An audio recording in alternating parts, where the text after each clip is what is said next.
Hello, Ron Smiley here. There's not a lot of change going on as we're heading into the afternoon. Temperature's about where we thought. It is obviously cooler than what we've been the last couple of days. We are going to be looking at this cool weather sticking around for quite some time. Now, on my video cast, I only give you the next 3 days. But at least I'll tell you that, yeah, the next 7 at least, and beyond that really, we're only expecting high temperatures into the 50s.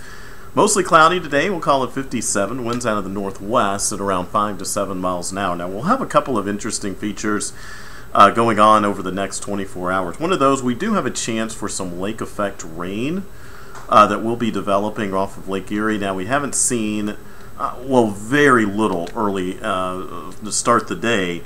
But that's going to be expected. Now behind that we actually get a trough, and if I pulled in data it would kind of look like this. It would be pressure up, it's a closed low right there, but it would be pressure, it would dip down, and this is just what we call a little short wave.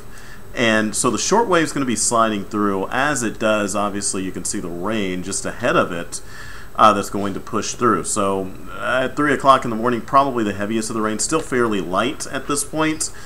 And then even notice, and this is one of those interesting features again, that we will have a chance for seeing some very light snow in places like, well, elevated areas basically is what we're looking at for that.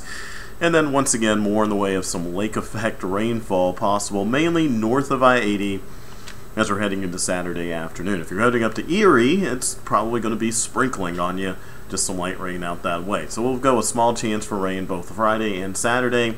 Another solid chance for rain on Monday, but things certainly slowing down there. And there's what I promised you, which is the next 3 days. 57 your high today, 51 your Saturday high, and 59 your Sunday high. Remember, don't forget at least that there is that rain chance overnight tonight. What time does it arrive? Well, if you're in Pittsburgh, could be here as soon as about 10:30. Places off to the west, a little bit earlier than that. Is what it looks like. Alright, I got to get gone. It only gives me 220 on Twitter on these video casts. Hey, make sure if you've gotten this far, give me a like, a favorite, or a retweet. I appreciate it, and have a fantastic weekend.